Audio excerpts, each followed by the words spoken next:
हूँ। दोस्तों नमस्कार, मैं हूं आपका साथी अमरेश प्रजापति और आप देख रहे हैं एपी यूपी टीवी। मेरे साथ आज बात करने के लिए पवन बौद्ध जी हैं।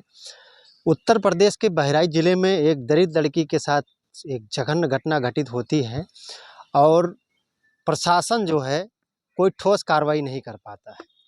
उत्तर प्रदेश के मुख्यमंत्री योगी आदित्यनाथ जी जीरो टॉलरेंस की बात करते हैं और ये कहते हैं कि अपराधी अगर किसी एक चौराहे पर किसी अपराध को अंजाम देगा तो दूसरे चौराहे पर पहुंचते ही उसका राम नाम सत्य कर दिया जाएगा। क्या कहना चाहेंगे बौद्ध जी? आपके चैनल को मैं धन्यवाद देना चाहता हूँ। कम से कम बहुजनों की आवाज़ आप उठा रहे हैं। जनपद बहराइच रिसिया थाने में जो कोरी बिरादरी की लड़की के साथ रेप करता है ठाकुर बिरादरी, वो ठाकुर है और मुख्यमंत्री भी ठाकुर है, इसलिए उसके ऊपर कार्रवाई नहीं हो रही है और मुकदमा भी नहीं लिखा जा रहा है। इसलिए आज मैं आरोप लगाता हूं कि योगी आदित्यनाथ मुख्यमंत्री हैं, वो कहते हैं ठोको वाली राजनीति। यदि कोई मुस्लिम होता, एससी होता या कोई और होता तो उसको, यहाँ तक ब्राह्मणों को भी ठोका है उन्होंने, तो क्या ठाकुर बिरादरी का अपराधी है तो क्यों उसका घर नहीं गिराया जा रहा है, क्यों उसके खिलाफ कार्रवाई नहीं हो रही है और क्यों नहीं मुकदमा लिखा जा रहा है, क्यों नहीं उसके ऊपर ठोको वाली कार्रवाई हो रही है? इसलिए ठाकुर राज स्थापित करना चाहते हैं। ये बहुत ही शर्मदायक है और ये गलत है। और मैं प्रशासन से ये कहना चाहता हूँ कि हम लोग भीम आर्मी आज़ाद समाज पार्टी से बिलोंग करते हैं। यदि ज़रूरत पड़ेगा तो हम लोग बहराइच पहुँच करके थाने में बैठेंगे और देखते हैं थानेदार की औकात है, एफआईआर लिखता है, कार्रवाई करता है कि नहीं करता है। आपने कहा कि योगी आदित्यनाथ जी ठाकुर हैं, जबकि वो कहते हैं वो महंत हैं और कहते हैं संत और महात्मा साधु संतों की कोई जाति नहीं होती। देखिए, संत संत का चोला है। कबीर साहब ने कहा था, मन न रंगायो रंगायो जोगी कपड़ा। तो उन्होंने कपड़े लगाए हैं और जो सर छिलवाए हैं वो एक एक चोला है। अंदर से साफ होना चाहिए, बाहर से दिखावा नहीं होना चाहिए। मैं संत का सम्मान करता हूँ, मगर योगी आदित्यनाथ ठाकुर हैं, इसलिए मैं विरोध करता हूँ। क्या लगता है आपको, जिस तरह से वो घटना घटित हुई है, आपको क्या लगता है कि बहराइच पुलिस क्यों नहीं ठीक से काम कर पा रही है? देखिए, जहाँ तक ख्याल है, बहराइच छोड़ो गोंडा है, पूरे 75 जिला है उत्तर प्रदेश में, जहाँ देखो गोली से उड़ाया जा रहा है, अनुसूचित जाति के लोग मारे जा रहे हैं। ज़्यादातर ठाकुर बिरादरी के लोग मारते हैं। यहाँ तक के साथ में मैंने देखा है कि चाहे बिहार हो चाहे उत्तर प्रदेश हो, यादव बिरादरी भी अपने को कृष्ण वंशज कहते हैं और सामान्य घोषित करते हैं, वो भी अनुसूचित जाति की अत्याचार कर रहे हैं बड़े पैमाने पे। इसलिए, और ये जो उत्तर प्रदेश में योगी सरकार है, ये ठाकुरों को बढ़ावा दे रहे हैं और अनुसूचित जातियों के साथ आए दिन अत्याचार बढ़ रहे हैं। और ये आने वाले समय में भारतीय जनता पार्टी, योगी आदित्यनाथ नहीं रहेंगे, इनको उखाड़ के फेंक दिया जाएगा। जिस तरह से आपने कहा, ये जो है जातिवाद को बढ़ावा दे रहे हैं। सरकार ये नारा दे रही है कि सबका साथ सबका विकास, उसके बाद उसमें एक टैग और जोड़ दिएगा, सबका विश्वास। और ठीक है, तो आखिर ये बातें आखिर कहाँ निकल कर, जिस एक तरफ जहाँ आप देखा जाए तो आज़ाद समाज पार्टी चंद्रशेखर आज़ाद जी के ऊपर भी बहुत सारे आरोप लग रहे हैं। ट्विटर पे भी ट्रेंड चल रहा है उनके खिलाफ में, शायद आपको जानकारी होगी नहीं होगी। आरोप कैसे? जैसे एक बहुजन समाज की ही जो है लड़की है, जो ट्विटर पे वो आरोप लगा रही है कि उन्होंने हमारे साथ हमारा शोषण किया है और वो ट्विटर पे चल रहा है। बाकायदा उन्होंने ट्विटर पे लिखा है, हालाँकि एसपी की तरफ से या चंद्रशेखर आज़ाद जी की तरफ से कोई उस पे प्रतिक्रिया नहीं दी गई है। आपको क्या लगता है, ये राजनीतिक षड्यंत्र हो सकता है या चंद्रशेखर आज़ाद को उनकी छवि धूमिल करने के लिए करवाया? आपकी बात बिल्कुल सही है कि जब कोई आगे बढ़ता है, संघर्ष करता है, तो तमाम अड़चन आती है। कुछ अड़चन तो पैदा किया जाता है। जैसे गोंडा में हमारे यहाँ एक आरोप लगाया गया, जो भारतीय जनता पार्टी के जिला अध्यक्ष हैं, उनके ऊपर भी षड्यंत्र किया गया। और इसलिए षड्यंत्र किया गया कि वो ओबीसी से बिलोंग करते थे, इसलिए उनके साथ षड्यंत्र हुआ।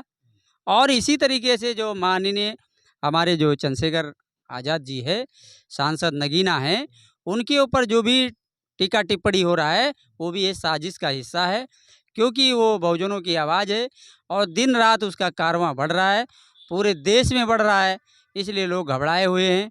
तो एक षड्यंत्र उनके खिलाफ जो भी किया जा रहा है, षड्यंत्र किया जा रहा है, क्योंकि तमाम षड्यंत्र उनके ऊपर हो चुके हैं।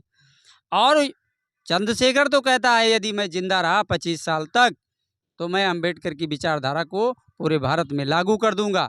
ये सबसे बड़ी बात है, दुश्मनों को ये पच नहीं रहा है, ये समस्या है।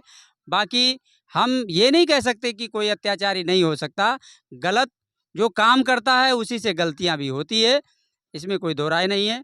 लेकिन गलती ना हो और गलती मढ़ा जाए एक साजिश के तहत, क्योंकि वो एक बड़ा नेता है और वो नेता हो चुका है, इतने कम समय में संघर्ष करके एक सांसद हो गया, बहुत बड़ी बात है। और बहुजनों की आवाज़ संसद भवन में उठाता है, ये भी एक बहुत ही अपने आप में हिम्मत की बात है। हमारे और भी सांसद हैं अनुसूचित जाति के, उनकी औकात नहीं है कि इस तरह बोल दे। इसलिए चंद्रशेखर जी के ऊपर जो भी आरोप लगाए जा रहे हैं, वो जहाँ तक है वो एक साजिश है और ये साजिश की जा रही है। यदि वो गलत हैं तो उसकी जांच होनी चाहिए और जांच हो करके जो है उसको सबूत पेश करना चाहिए। तो इसलिए जहाँ तक आपने जो भी बात किया कि रिसिया थाने में एक कोरी बिरादरी की लड़की के साथ रेप होता है और वो बेचारा जिसकी लड़की है वो मजदूर है, भट्ठे पे नौकरी करता है, एक गरीब आदमी है। योगी आदित्यनाथ कहते हैं, भाषण देते हैं कि हमको लोग डरते हैं। भारतीय जनता पार्टी अनुसूचित जाति के लिए काम करती है, अपराधी अपराध नहीं कर रहे।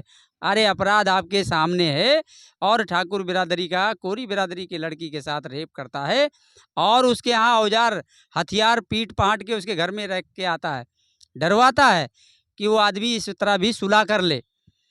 तो ये मैं बताना चाहता हूँ, भारतीय जनता पार्टी की सरकार है और भारतीय जनता पार्टी के जो ये लोग हैं, ये सरकार जनता की है। पुलिस वाले अधिकारी भी इस बात को कान खोल करके सुन लें कि बहुजन जब जगेगा तो बहुत कुछ करना जानता है। इसलिए मैं रिसिया थाने के थानेदार वहाँ के प्रशासन को बताना चाहता हूँ कि जल्दी से जल्दी उस कोरी बिरादरी लड़की के साथ जो हुआ है उसको न्याय मिलना चाहिए। यदि न्याय नहीं करेंगे तो हम लोग न्याय लेना जानते हैं। धन्यवाद। अच्छा, एक सवाल आपसे ये रहेगा, जिस तरह से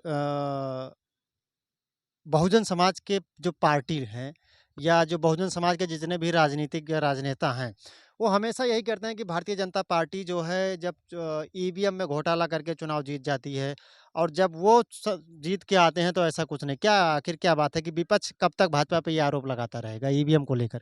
देखिए, ईवीएम इसलिए गलत है और ईवीएम वास्तव में गलत है, क्योंकि ईवीएम जब विपक्ष कहता है, जनता कहती है ईवीएम गलत है, तो सरकार नहीं मान रही है, चुनाव आयोग नहीं मान रहा है।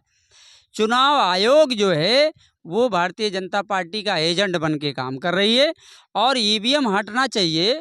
ईवीएम जो है 8 अक्टूबर 2013 में सुब्रमण्यम स्वामी जो केस दायर करते हैं, जो वरिष्ठ नेता थे भारतीय जनता पार्टी के, और उन्होंने खुद कहा है, बयान दिया है, लिखित में हलफनामा दिया कि ईवीएम में गड़बड़ी है, ईवीएम में घोटाला होता है, क्योंकि ईवीएम से कांग्रेस भी चुनाव जीती है।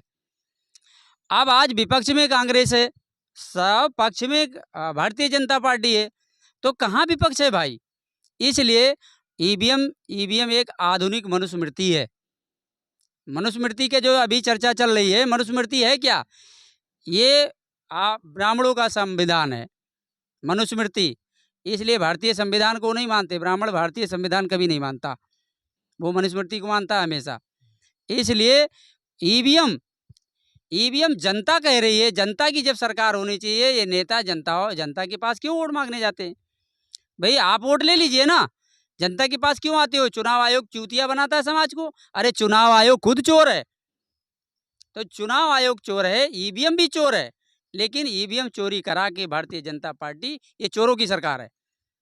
यानी भारतीय जनता पार्टी चोरों की सरकार है, ईवीएम का चोरी किया हुआ सरकार बनाया गया है। चलिए, बहुत बहुत धन्यवाद बहुत जी, आपने अपना समय दिया। दोस्तों, अभी आपने देखा जिस तरह से बहुत जी ने अपनी बात बेबाकी से रखा। ये खबर आपको कैसी लगी कमेंट करके अपनी प्रतिक्रिया ज़रूर बताइएगा और एक लाइक और शेयर ज़रूर कीजिएगा, जिससे उस दलित परिवार को न्याय मिल सके। जय हिंद।